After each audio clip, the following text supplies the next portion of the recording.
Welcome to another edition of Rust Rants, where I come on and I go off about, well, whatever's honking me off today.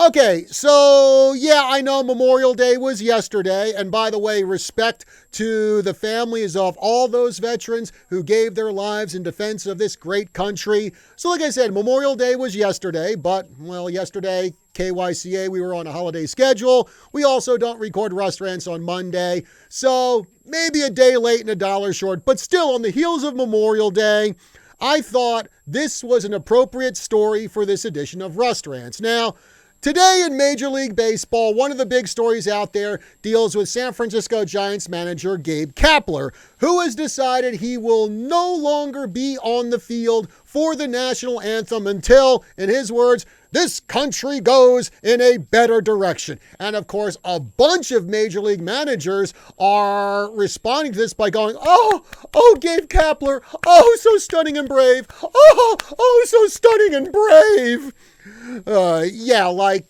Standing in your clubhouse during the national anthem for some worthless virtue signaling, that's so brave. Well, I think it's time to talk about a baseball player, former baseball player, who actually did something brave, who instead of being triggered like some baseball players are today by mere words or disrespecting the country by standing in the clubhouse during the national anthem, how about we talk about a former Major League Baseball player who served this country, who did stand up for the national anthem, and who actually gave his life in service of this country. And that man is Eddie Grant. Now, Eddie Grant played in the majors from 1905 to 1915. He spent time with the Cleveland Naps. Before they were the Cleveland Indians, they called themselves the Cleveland Naps after their Hall of Fame infielder at the time, Napoleon Nap Lajoie.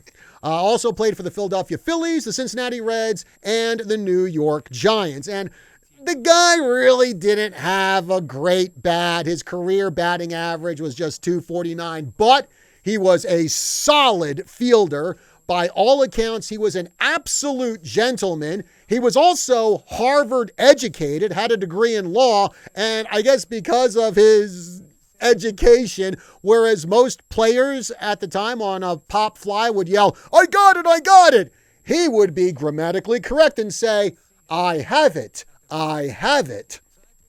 So after he retired from baseball, he went back to practice law. But 2 years later, the U.S. entered World War I, and even though at the time Grant was 35, he still wanted to serve his country, and he enlisted in the U.S. Army. Now, because of his age, Grant could have gotten a war-related job right here in the U.S., like working at a shipyard or something. But Grant felt it important that if his country was at war, his place was on the battlefield. So he was commissioned an officer. He was assigned to the 77th Division, and because most of the soldiers in that division came from the New York City area, it was nicknamed the Liberty Division.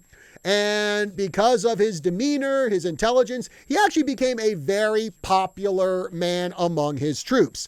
So fast forward to October 1918, we're in the thick of the big Meuse-Argonne offensive, basically the last big offensive of World War I. And during that offensive, there were several companies of the 77th who became surrounded by the German army, and that earned them the name the Lost Battalion. And by the way, there's a really great song by the Swedish metal band Sabaton called The Lost Battalion about what those American soldiers went through in 1917. So many efforts were made by the U.S. Army to try to break through the German lines to relieve the Lost Battalion. And Captain Eddie Grant's unit was one of those units deployed for that action. And during the fighting, his unit faced fierce German resistance, a lot of casualties among that battalion. The CO was wounded and command transferred to Eddie Grant. So he went up and down the lines, motivating his troops under fire. At one point, there were a pair of lieutenants who were injured. Grant went over to the lieutenants. He was calling for a stretcher party when a shell exploded near Grant and killed him. So a few years later, after the war ended, the New York Giants, the last team he played for, honored Grant by putting up a plaque at the old Polo Grounds.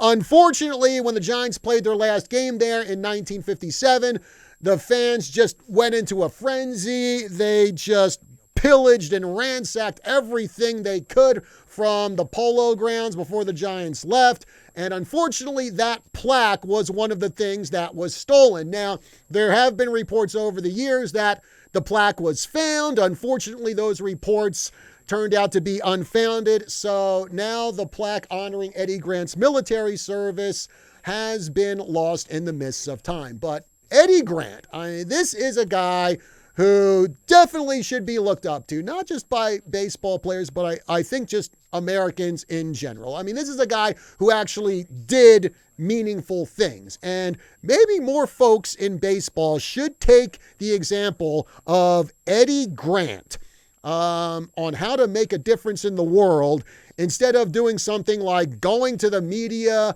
or social media and whining because someone took the mickey out of you with a few unkind words or perceived unkind words, or simply standing in your clubhouse while the national anthem is played like a pouty child and thinking somehow that's going to make a difference. No, what Eddie Grant did in his life made a difference, and Eddie Grant should to this day still be honored for what he did. And now a word from our sponsor. Does your toilet have rings that always need cleaning? Do you have hard water spots on your shower doors, calcium buildup on your faucets? Just imagine what all of that is doing to the inside of your washing machine, dishwasher, refrigerator, your hot water heater. What about the pipes inside your body? Buy a filter or be a filter. You can have clean, mineral-rich water without the buildup of unwanted toxins in your body and throughout your home. Call Vicki Johnston today at H2O Health and Water Solutions at 928-899-7504,